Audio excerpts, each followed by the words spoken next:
우리에게 주시는 하나님의 말씀은 마태복음 8장 28절로 34절까지 말씀입니다. 신약 성경 12면 마태복음 8장 28절로 34절까지의 말씀을 제가 봉독하도록 하겠습니다. 이 기록된 계시의 말씀을 봉독할 때에 지금도 살아 계셔서 우리 각 사람 심령 안에 실제로 거하시는 주님의 음성을 친히 들으시기 바랍니다. 또 예수께서 건너편 가다라 지방에 가심에 귀신 들린 자 둘이 무덤에서 나와 예수를 만나니 저희는 심히 사나와 아무도 그 길로 지나갈 수 없을 만하더라. 이에 저희가 소리질러 가로되 하나님의 아들이여 우리와 당신과 무슨 상관이 있나이까? 때가 이르기 전에 우리를 괴롭게 하려고 여기 오셨나이까? 하더니 마침 멀리서 많은 돼지떼가 먹고 있는지라. 귀신들이 예수께 간구하여 가로되 만일 우리를 쫓아내실진대 돼지떼에 들여보내소서 한데 저희들어 가라 하시니 귀신들이 나와서 돼지에게로 들어가는지라. 온 떼가 비탈로 내리달아 바다에 들어가서 물에서 몰사하거늘 치던 자들이 달아나 시내에 들어가 이 모든 일과 귀신 들린 자의 일을 고하니 온 시내가 예수를 만나려고 나가서 보고 그 지방에서 떠나시기를 간구하더라. 아멘. 여러분은 본문을 보시면서 오늘 본문이 무슨 말씀을 하시려고 하는 것 같습니까? 그러니까 오늘 본문의 기록 목적이 무엇일까요? 우리가 본문의 목적을 아는 것도 사실 문맥으로 파악을 해야 됩니다. 나는 이렇게 본다. 나는 이게 중요하다고 생각한다. 그건 굉장히 위험한 생각이죠. 왜 그러냐면 성경은 원래 두루마리, 그러니까 그 긴 종이에다가 혹은 구약 때는 양의 그 피부에다가 그렇게 글을 기록을 남겼어요. 그러니까 원래는 헬라어든 히브리어든 마침표 같은 게 없어요. 그러니까 쭉 적어 나가는 겁니다. 그러니까 문맥이라는 게 굉장히 중요할 수밖에 없습니다. 물론 뭐 마침표가 있든 없든 간에 또 구약이든 신약이든 오늘날이든 간에 모든 문서는 문맥이 굉장히 중요할 수밖에 없죠. 우리가 이야기를 할 때도 이야기를 하다가 엉뚱한 이야기를 하면은 난감하지 않습니까? 그런 것처럼 성경도 하나의 흐름이 있고 문맥이 있습니다. 그러면 오늘 본문도 도대체 오늘 본문이 무슨 말씀을 하시려고 하는 거냐를 알기 위해서는 문맥을 따져봐야 돼요. 물론 무슨 마태복음 전체를 보는 것도 좋고 또 그 8장, 9장, 뭐 그 앞에 7장 뭐 이렇게 해서 장으로 봐도 좋지만 최소한은 앞뒤 문맥은 따져봐야 그나마 최소한으로는 이 문맥을 유지할 수 있게 되는 겁니다. 그러면 오늘 본문의 기록 목적이 뭐냐? 오늘 본문은 무엇을 위해서 기록되었느냐를 살피려고 해도 우리가 적어도 앞뒤 문맥 정도는 살펴봐줘야 되는 거죠. 어쨌든 여러분은 오늘 본문은 뭘 말하려고 하는 것 같습니까? 무엇을 목적으로 기록이 된 것 같냐 이거죠. 27절에 보시면 이렇게 되어 있습니다. 그 사람들이 기이 여겨 가로되 이 어떠한 사람이기에 바람과 바다도 순종하는고 하더라. 지금 예수님이 어떤 분이시냐? 예수님의 정체성이 무엇이냐를 묻는 거죠.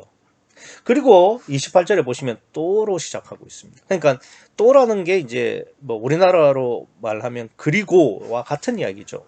헬라어로는 카이로 돼 있지만 그러니까 이게 무슨 이야기냐면 27절을 받아서 28절을 기록한다 이런 의미가 되는 겁니다.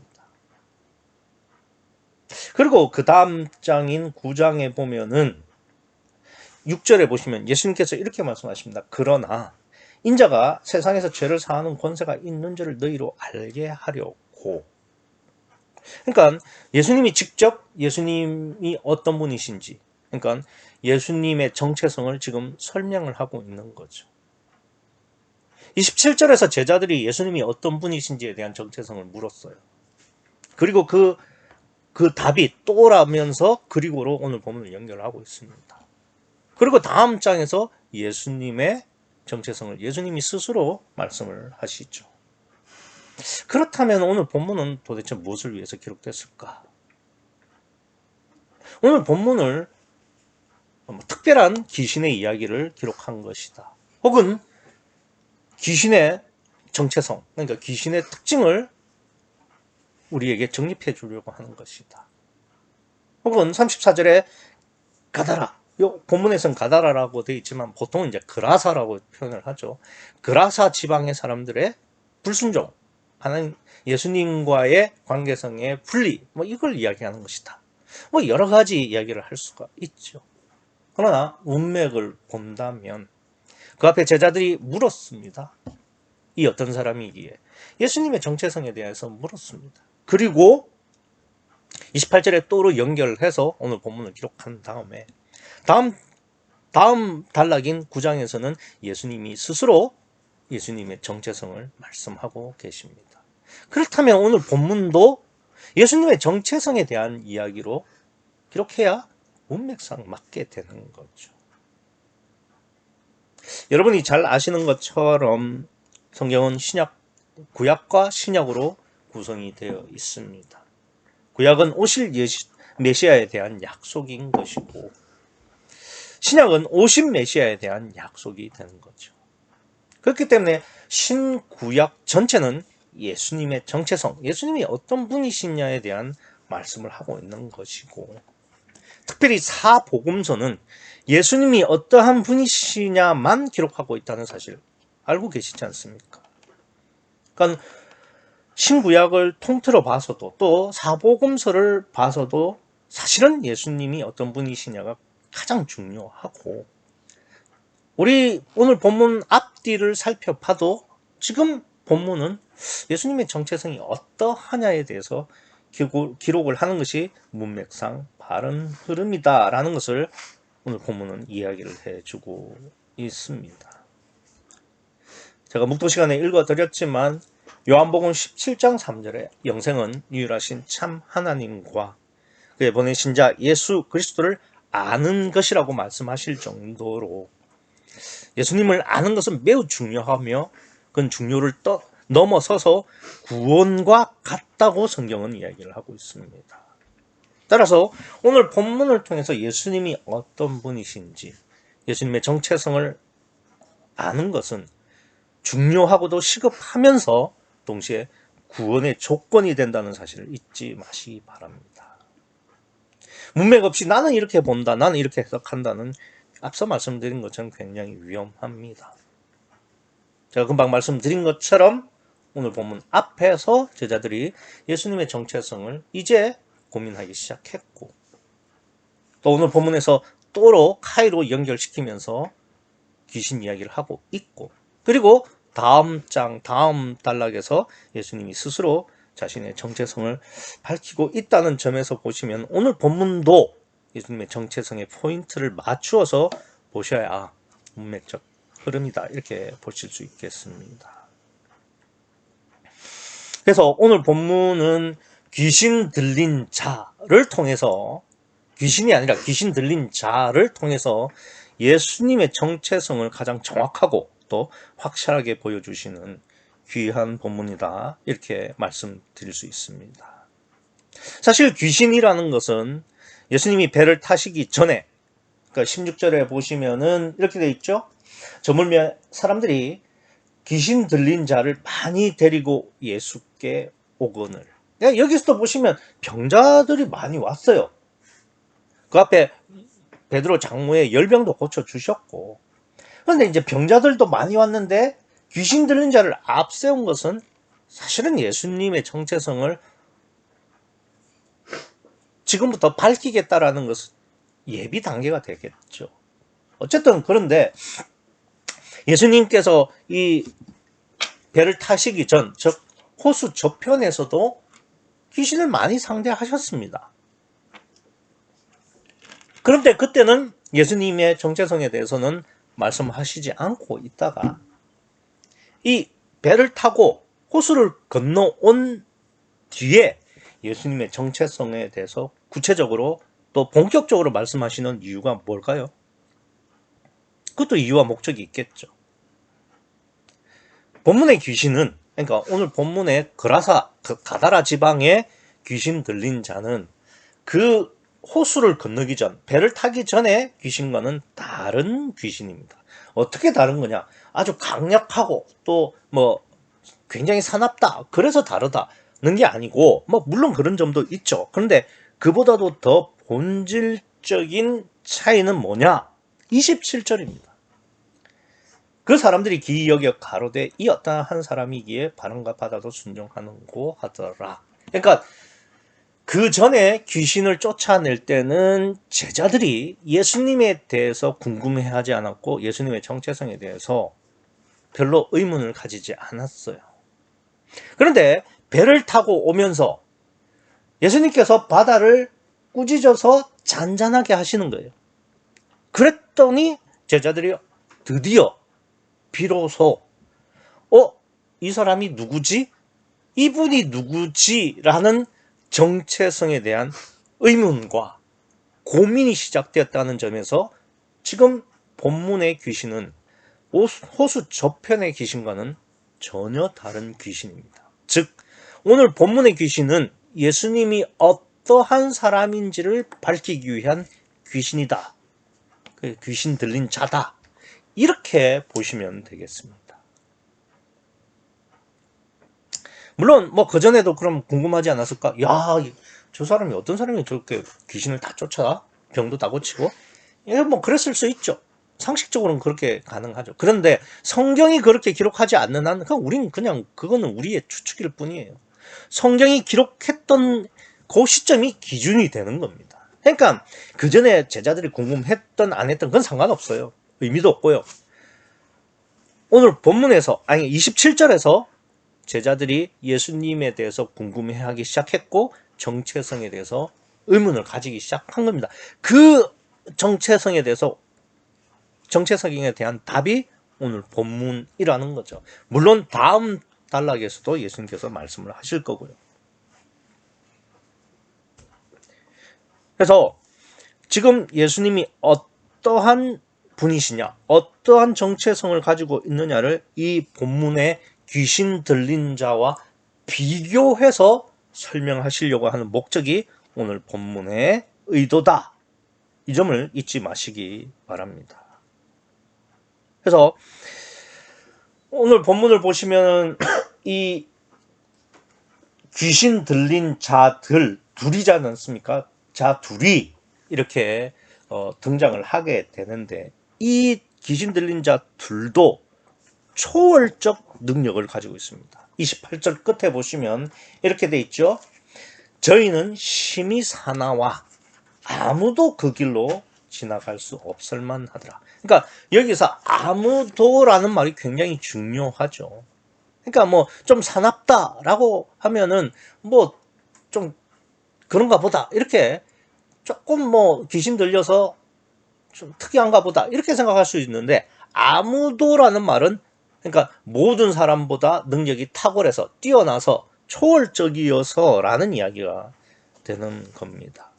그래서 아무도라는 말 자체가 지금 초자연적인 그러니까 초월적인 힘, 능력을 갖고 있다고 이야기를 하는 거죠.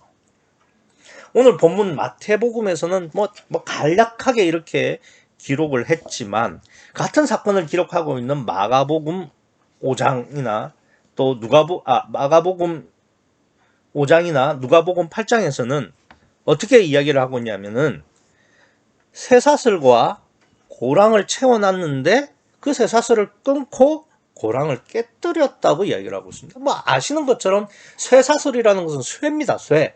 그러니까 인간의 능력으로는 이렇게 어떻게 끊을 수가 없는 물질이죠. 또 고랑도 쇠 고랑이거든요. 예, 그거에 수갑처럼 채워놓은 건데 그거를 깨뜨린다?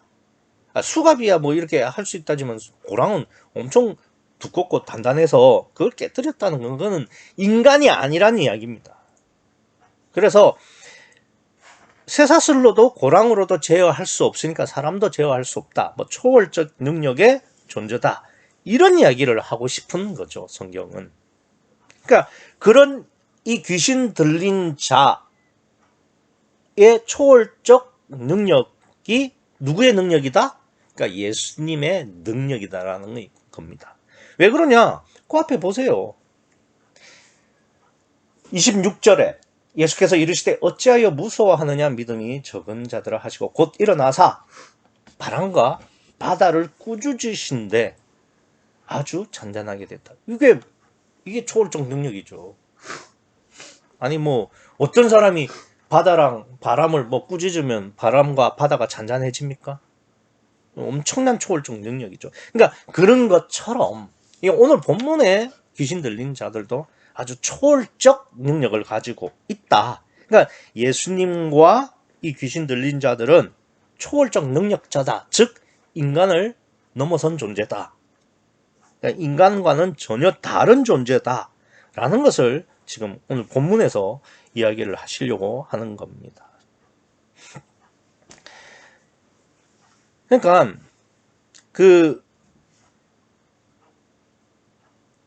예수님께서는 그 전에도 귀신도 쫓아내시고 병도 고치시고 하셨죠. 그런데 그때는 제자들이 별 의문을 가지고 있지 않다가 이제 바다와 바람을 잔잔케 하신 다음에는 그때서야 이게 어떤 분이실까? 이분은 어떤 분이실까? 라고 고민을 하기 시작을 했고, 그러니까 그 고민이 지금 이 귀신 들린 자를 오늘 본문을 기록하시면서 이제 예수님에 대한 정체성을 정립을 해 주시는 건데, 그러니까 하나님의 의도는 뭐냐면 오늘 본문에 귀신 들린 자들을 보면서 예수님을 다시 한번 생각해 보라, 이런 이야기가 되는 거죠. 그런데 이제 이 귀신 들린 자들은 보시는 것처럼 아무도 제어할 수가 없는 거죠. 그러니까 사람을 넘어선, 사람을 초월한 초월적 존재다. 이게 가장 본문의 핵심입니다. 그러니까 예수님은 어떤 분이시냐? 한마디로 말씀을 드리면은 초월적 존재다. 라는 이야기를 하고 있는 겁니다. 그러니까 쇠사슬과 쇠고랑을 끊어내는 일이나 이 바다를 잔잔케 하는 일이나 둘 다 어쨌든 우리 인간은 할 수 없는 초월적 능력이 되는 거죠. 그러니까 예수님은 초월적 능력을 가지신 하나님이시다. 뭐 이 말부터 하시고 싶은 거예요. 그럼 초월적 능력을 가졌으면 다 하나님이냐? 그러면 이 귀신 들린 자들도, 그러니까 그 귀신들도 하나님이겠네? 아니죠. 같은 초월적 능력이라도 급이 다르잖아요.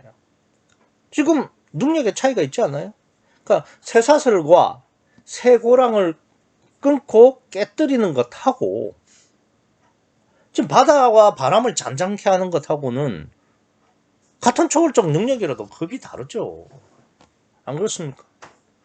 예전에 이제 모세가 바로에게 이제 이스라엘 백성들을 데리고 나가겠다, 애굽에서. 그랬더니 바로가 안 된다고 그러죠. 그러니까 이 모세가 지팡이를 던졌더니 뱀이 됐어요. 그러니까 애굽의 술사들도 나와가지고 지팡이를 던져서 뱀으로 바꿔요. 그러니까 똑같이 하는 거죠. 그러니까 이 모세가 하수를, 그러니까 냇물을 갖다가 피로 바꿉니다. 그것도 대단한 능력이죠, 그죠? 근데 술사들도 똑같이 하는 거예요. 그러니까 이번에는 모세가 개구리를 올라오게 합니다. 그랬더니 술사들도 개구리를 올라오게 해요. 그런데 이까지는 따라 했는데 모세가 먼지를 이로 바꿉니다. 그런데 이 술사들은 그거는 못하게 되는 거죠. 그러니까 마귀들도 능력이 있습니다. 그러니까 지팡이를 뱀으로 바꾸기도 하고, 그리고 하수를 피로 바꾸기도 하고, 또 개구리를 올라오게도 할 수는 있습니다만은 이 먼지를 이로 바꿀 수 있는 것은 그거는 하나님만 하실 수 있다. 그러니까 무슨 이야기냐면은 마귀든 귀신이든 하나님이든 다 초월적 능력자들이기 때문에 인간을 넘어선 능력은 있다는 거죠. 그런데 하나님과 귀신의 차이가 뭐냐? 능력의 차이죠. 그러니까 이부터는 귀신은 할 수 없다. 그러니까 마찬가지예요. 오늘 본문에서도 둘 다 초월적 영역을 통해서 예수님은 하나님이시다라는 것을 지금 마귀와 비교하게 하는데, 근데 마귀도 그러면 초월적 영역을 가졌으면 하나님이냐? 아니라는 거죠. 왜? 능력의 차이기 때문에 그래요.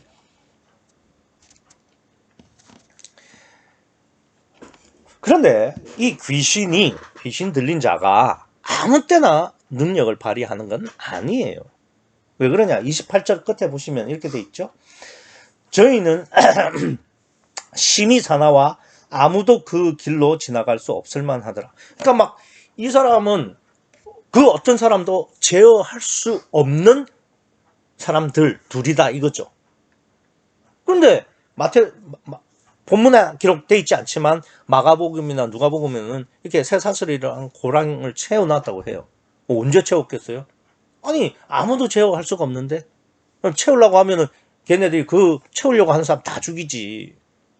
그러니까 이 사람들이 늘 귀신 들려 있는 건 아니라는 이야기가 되는 거죠. 뭐 예컨대 이런 겁니다.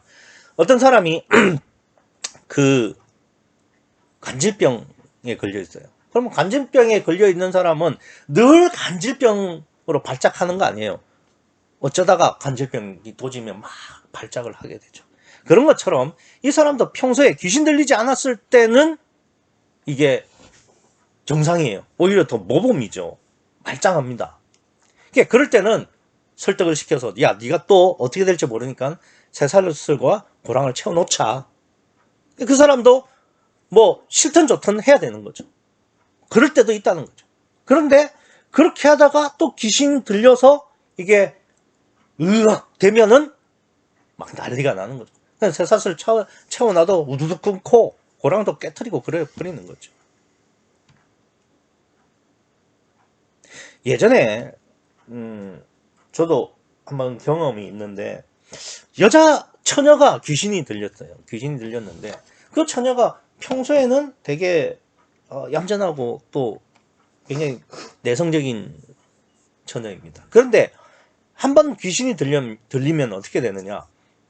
그 남자 셋이 어른 셋이 이렇게 달라붙어도 그 힘을 못 당해요. 그러니까 그 여자가 얼마나 힘이 센지 정말 힘이 세더라고요. 그래서 3명이 잘 감당을 못해요. 그래서 4명 정도는 붙어줘야 어느 정도 제어를 하더라고요.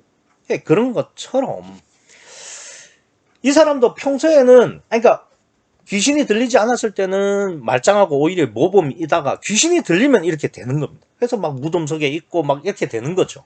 그러니까 평소에는 말짱하니까 쇠사슬과 쇠고랑으로 채울 수 있는 겁니다. 그러니까 그러다가 귀신 들리면은 막 괴력을 나타내죠. 그렇다면 이 귀신 들린 사람의 능력은 이 사람의 능력이 아니죠. 누구의 능력입니까? 귀신의 능력입니다. 귀신의 능력. 그 초월적인 능력은 귀신의 능력이라는 이야기가 되는 거죠. 그럼 그걸 예수님하고 비교를 하라 이겁니다. 그럼 예수님도 마찬가지죠. 예수님도 평소에는 그냥 육체를 입은 사람이에요. 사람. 그런데 어떤 때 성령이 역사하실 때만 초월적 능력을 가진 하나님이 되는 거죠. 그러니까 예수님이 능력을 발휘하시는 거, 뭐 예컨대 공생애 때 행한 모든 표적, 그러니까 그 앞에 호수 저편에서 병 고치고 귀신 쫓아냈던 것도 전부 누구의 능력입니까? 성령의 능력이다 이 말이죠. 우리는 바다를 잠잠케 하신 것을 예수님의 능력으로 착각을 해요. 왜냐? 예수님도 삼위일체 하나님이시니까. 예수님이 일어나셔가지고 야 바다를 잠잠케 해. 바다야 잠잠케 돼. 이렇게 해서 바다가 잠잠케 됐다고 착각을 합니다. 아니요. 그게 아니고 예수님은 육체를 입은 그냥 사람으로 그대로 계시는 거예요. 능력이 없어서가 아니라 자기를 부인하는 마음으로 가만히 계시는 거예요. 그럼 누가 하신 거예요? 성령이, 그 안에 함께 계신 성령이 하신 겁니다. 그러니까 이거를 귀신 들린 자로 보여주시는 거예요. 귀신 들린 자는 그냥 사람입니다. 평소에는 사람들이 완력으로든 어쨌든 쇠사슬과 고랑을 채울 수 있는 사람들이에요. 그런데 귀신이 들리면 이게 안 되는 거예요. 아무도 제어가 불가능해요. 그러니까 그분이 누구다? 예수님이시다고요. 다만 귀신 들린 자는 귀신이 하는 거고 예수님은 성령께서 역사하시는 거고요. 그래서 예수님 당신이 능력을 행하실 수도 있지만 자기는 부인되어진 채로 성령이 하시도록 하셨다. 이게 귀신 들린 자들이 귀신에 의해서 능력을 행하는 것과 같다는 것을 대조해서 생각하라 이겁니다. 그래서 예수님은 예수라는 육체 안에 지금 예수님의 영이 계시고 그리고 성령이 함께 계신 임마누엘의 상태라는 것이지 다른 게 아니다. 이게 예수님의 성경적 정체성입니다. 그러니까 예수님도 성령이 계시지 아니하면은 육체를 입고 있는 가운데서는 그냥 사람이에요. 그러니까 사람이라기보다는 사람처럼 자기를 부인하고 계신다 이겁니다. 그러면 어떨 때 역사를 할 수 있느냐? 성령이 역사할 때. 그래서 오병이 이때도 보면은 예수님이 하시는 게 아닙니다. 하늘을 우러러 축사하시고. 그러니까 하나님께 기도하시고 성부 하나님께 기도하시고 성부 하나님이 허락하시면 성령이 역사하셔서 오병이어의 역사를 하시는 거예요. 왜? 이 땅에서의 모든 역사는 성령만 하실 수 있도록 성부 하나님이 정해 놓으셨고 그걸 성자 하나님은 자기를 부인하시면서 순종하시는 거입니다.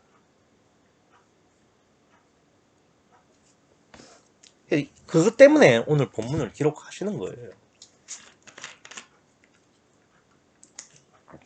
여기서 우리가 두 가지를 알 수 있죠.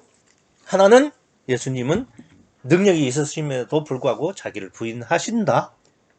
또 능력은 언제나 성령이 하신다. 그걸 어떻게 아느냐? 귀신 들린 자를 보면 알 수 있다는 겁니다. 왜? 비교하라고 기록하셨으니까. 왜?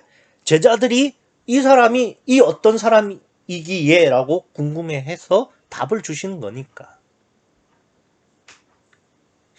그래서 예수님의 자기 부인과 성령의 역사를 알 수 있고 그것이 임마누엘이라는 것을 오늘 본문이 이야기를 하고 있는 겁니다. 그래서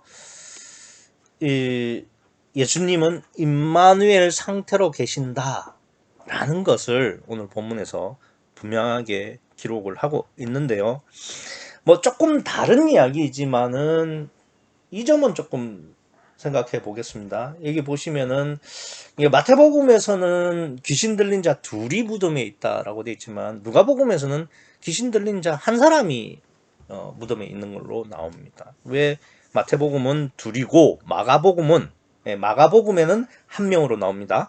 마가복음은 한 명일까? 마태는 둘인데 왜 마가는 한 명일까?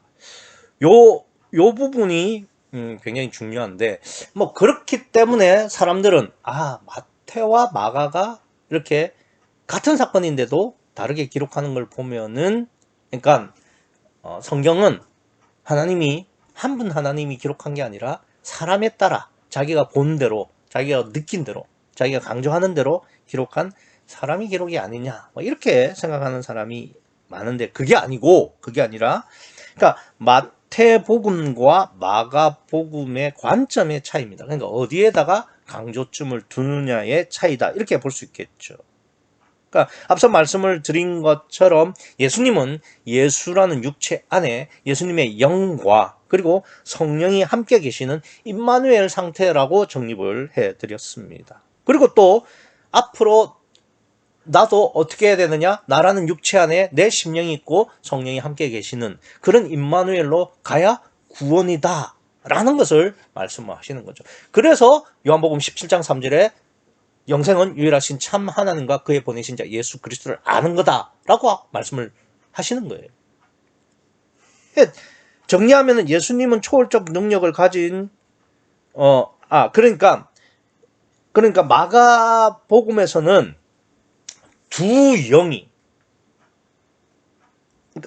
그러니까 마태복음에서는 그러니까 예수님의 영과 성령의 둘이 그러니까 하나가 돼서 귀신 들린 자처럼 되는 것이 그러니까 임마누엘의 상태다라는 것을 초점을 맞추고 있는 거죠. 그러니까 귀신 들린 자의 심령이 있고 귀신이 있잖아요. 그죠? 그 둘이 합쳐져서 귀신 들린 자가 된다라는 것에 초점을 맞추고 있는 겁니다. 그러니까 두 영의 존재를 초점에 맞춰서 기록을 하고 있는 거죠. 물론 이제 임마누엘에서는 예수님은 예수님의 영과 성령이 하나가 되는 거고 우리는 내 심령과 성령이 하나가 된다. 요 점을 맞추고 있는 거고요. 그럼 마가복음에서는 왜 하나냐? 마가복음에서는 둘이 하나가 된 임마누엘의 상태, 단일적 상태를 강조하기 위해서 한 명으로만 기록을 하고 있는 겁니다. 뭐 어떻게 보면 영의 실체성에 대한 이야기가 되겠죠. 그래서 마태복음은 귀신 들린 자 둘, 마가복음에서는 귀신 들린 자 하나만 기록하고 있다. 뭐 이렇게 보시면 되겠습니다. 이게 정리를 하면 예수님은 초월적 능력을 가진 초월자이시고 그러면서 동시에 귀신보다는 능력이 월등한 하나님이시다.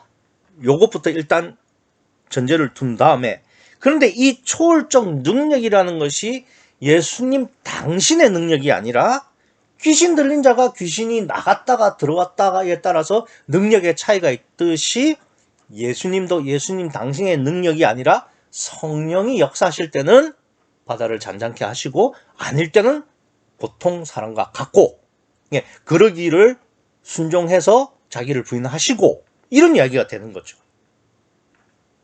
그래서 결국은 예수님의 능력은 예수님 당신의 능력이 아니라 성령의 능력이시다. 그러니까 예수님이 하나님이신 것에 대한 정체성의 가장 핵심적인 이유는 성령이 함께 하시기 때문이다. 이 이야기를 오늘 본문에서 하시는 거죠.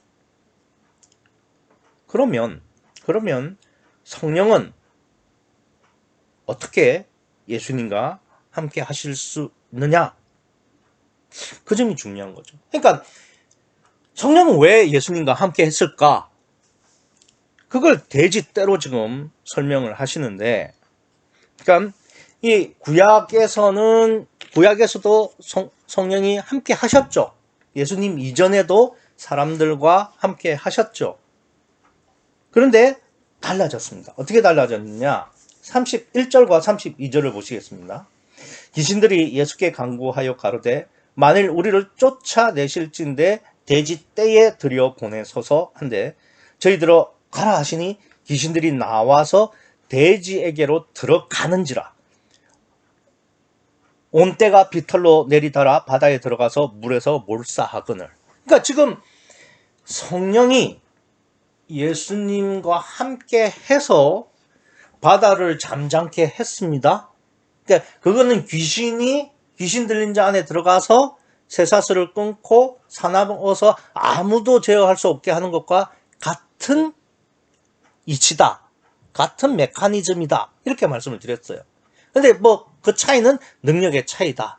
그게 바로 귀신과 성령의 차이다. 라고 말씀을 하셨습니다. 그런데 이 성령이 예수님과 어떻게 함께 하시느냐? 구약하고는 좀 다른데 어떻게 달라졌느냐? 31절과 32절인데 보시면은 31절에 이렇게 귀신이 이렇게 이야기하죠.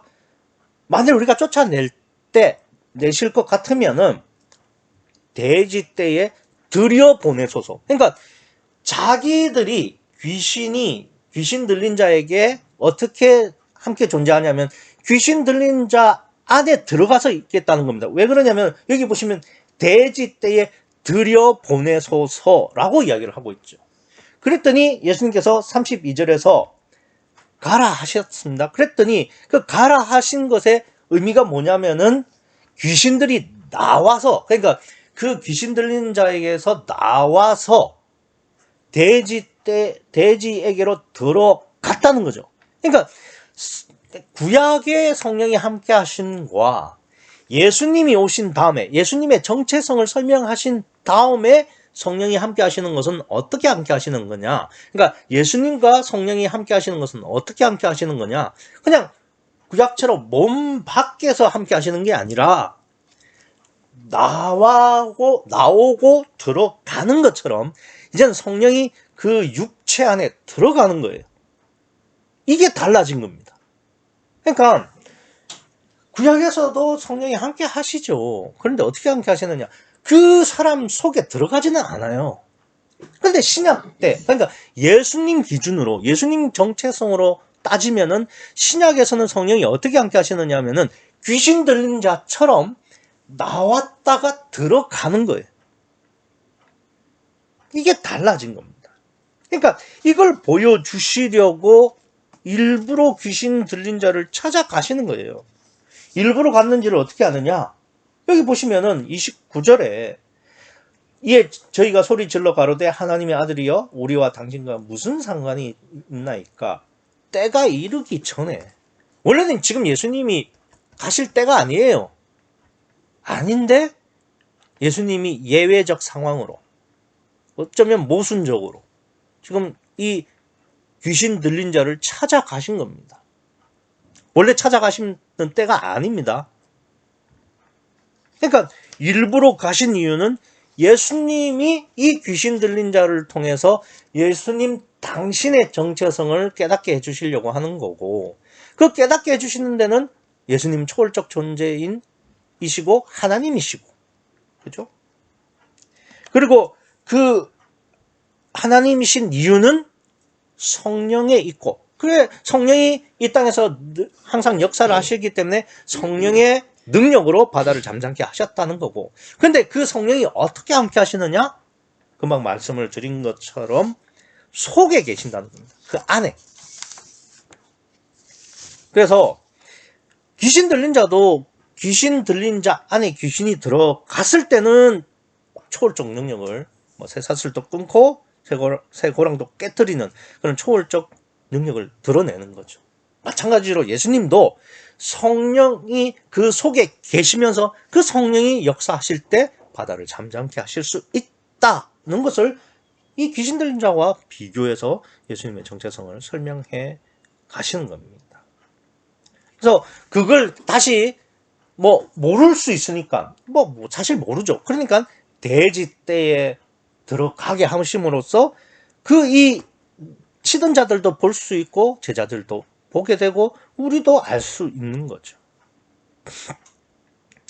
그래서 여기 보시면은 귀신떼가 들어간 돼지떼는, 그러니까 귀신들이 들어간 돼지떼는 몰살을 하죠. 그러니까 귀신과 연합하는 자는, 사람은 사망이요 지옥 간다는 이야기가 되는 거고, 그러니까 예수님과 연합한, 그러니까 성령이 연합해서 바다를 잠잠케 한 다음에 생명을 얻었잖아요. 죽지 않았잖아요. 그러니까 생명이고 천국을 간다, 이런 이야기가, 이것도 비교해서 말씀을 하시는 겁니다. 그럼 마지막으로 누가 귀신과 함께하고 누가 성령과 함께하느냐? 물론 예수님이 함께하시고 이 귀신 들린 자가 귀신과 함께 했죠. 그런데 그 기준을 이 거라사 지방 사람들로 말씀을 하고 계십니다. 거라사 지방 사람들이 이 34절에 보시면 치전자들이 달아나 시내에 들어가 이 모든 일과 귀신들의 들린 자의 일을 고하니, 34절에 온 시내가 예수를 만나려고 나가서 보고 그 지방에서 떠나시기를 간구하더라. 지금 보시면은 이 거라사 지방 사람들이 소문을 듣고, 그러니까 이 치던 자들의 이야기를 듣고 예수님께 찾아왔어요. 그래서 예수님도 보고 그 귀신 들린 자도 보고 몰살한 돼지떼도 본 거예요.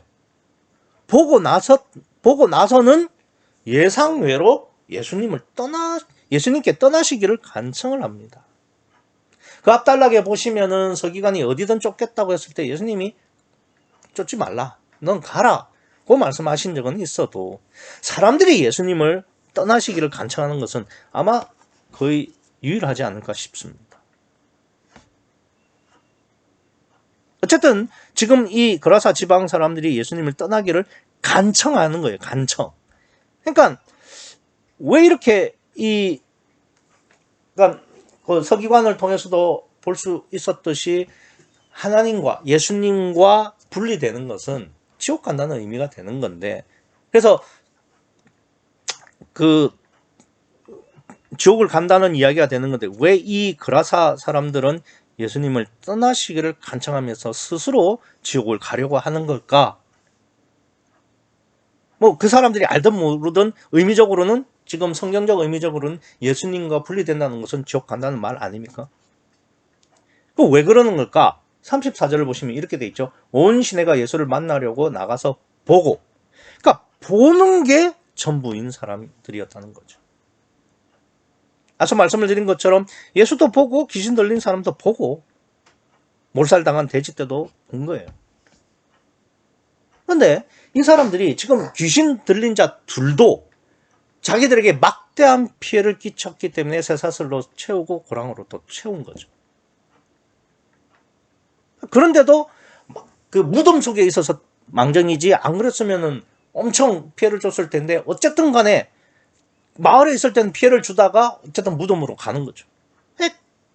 그나마 그렇게 피해를 받아도 덜 받으니까 어쨌든 이 그라사 지방의 귀신 들린 자를 그냥 두는 건데, 이 예수님은 오자마자 어떻게 지금 했습니까?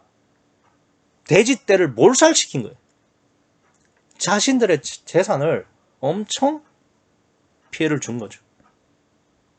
그러니까 이 사람들의 기준으로는, 보는 게 전부인 이 사람들의 기준으로는 이 물질이, 육체가 축인하는 거를 견딜 수가 없는 거예요. 그래서 예수님은 그냥 떠나시라고 말하는 게 아니라 떠나시기를 간청하는 거예요. 아니, 귀신 들린 사람들도 종종 자기한테 피해를 줘서 못 살겠는데, 아니 오자마자 돼지떼를 몰살시킨 이 예수님을 이 사람들이 절대 두고 볼 리가 없죠. 그냥 떠나기를 원하는 게 아니라 간청을 하는 겁니다. 간청을.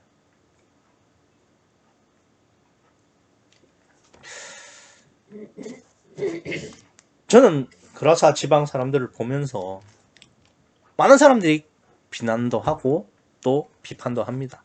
그러나 저를 포함해서 우리가 그럴 자격이 있는가? 과연 있을까? 그걸 좀 곰곰이 생각해 봐야 될 것 같아요. 왜 그러냐?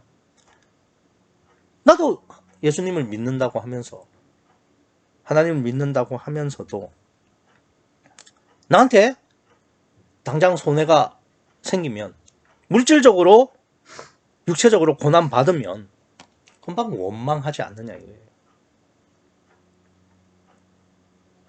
그러니까 내 관심이, 내 가치관이 보이는 이 세상에 있느냐, 내 육체에 있느냐, 혹은 보이지 않는 천국에 있느냐, 하나님에게 있느냐에 따라서 내가 그라사 지방 사람이 될 수도 있고 아니면은 예수님처럼 될 수도 있는 거죠. 예수님은 앞서 말씀을 드린 것처럼 충분히 당신이 하실 수 있었음에도 불구하고 성령이 역사하실 때까지 기다리고 자기를 부인하신 거예요. 왜? 하나님만, 성부 하나님만 바라보기 때문에. 그래서 성부 하나님이 성령이 역사하실 때까지 너는 기다려라고 하셨을 때 기다리신 거예요. 자기를 부인하면서. 그러니까 그러한 심령을 가진 자들이 성령이 함께 하시는 거죠. 그러니까 나는 그라사 지방의 심령인지 아니면 예수님의 심령인지 진짜 정직하게 생각을 해봐야 되는 거죠. 사실 이 고난이 닥쳐왔을 때 보이는 세상과 육체를 보지 않고 보이지 않는 하나님과 천국을 바라본다는 거 거의 불가능합니다. 왜 그러냐? 믿음의 조상인 아브라함이 갈대아 우르에서 이 가나안까지 온 거리가 거의 한 수천 킬로미터 정도 돼요. 지금의 이라크, 이란 접경지대에서 이스라엘까지 왔으니까 우리나라 그 한반도를 몇 몇 번이나 갈 만한 그러한 거리입니다. 처음에는 갈 바를 알지 못하고 갈대아 우르에서 가나안까지 왔죠. 그런데 기근이 닥치니까 하나님께서 있으라고 했음에도 불구하고 남방으로 내려갑니다. 우리나라 말에 오랜 병에 효자 없다고 한 것처럼 고난이 길어지면 하나님이 있게 돼요. 그러니까 진짜 나는 평소에는 하나님을 바란다고 하지만은 정말 내 앞에 물질적, 육체적 고난이 오면은 그때도 하나님을 바랄 수 있는가? 잠깐이 아니라 좀 길어지면, 앞이 보이지 않는다면 그래도 예수님처럼 하나님만 바랄 수 있느냐? 아니면 이 그라사 지방 사람들처럼 나와서 예수님 떠나기를 간청하는 건가? 하나님은 전능하셔서 당장이라도 그 돼지 때 다시 살릴 수도 있고 그보다 더 주실 수도 있어요. 그러나 하나님이 원하시는 것은 당장에 죽을지라도 예수님처럼 당장에 배가 물에 빠져 죽을지라도 하나님만 바라고 성령이 역사하실 때까지를 기다릴 줄 아는 자기 부인과 오직 성령의 믿음을 우리에게 원하시는 겁니다. 몰살당한 돼지 떼를 보면서도 하나님의 뜻으로 받아들이고 하나님만 바랄 수 있는 믿음을 우리에게 요구하시는 겁니다. 따라서 이 세상에서는 완전히 죽고 오직 하나님만 바라보신 모델이 예수님이세요. 그게 예수님의 정체성입니다.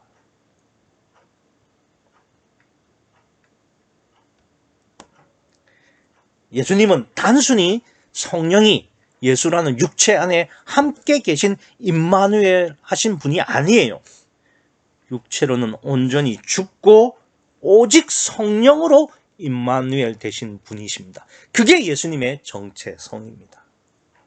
예수님처럼 이 세상과 나는 온전히 죽으시고 오직 성령만이 살아 계셔서 성령의 능력으로 살아가시는 여러분과 제가 되기를 간절히 소원합니다. 기도하시겠습니다.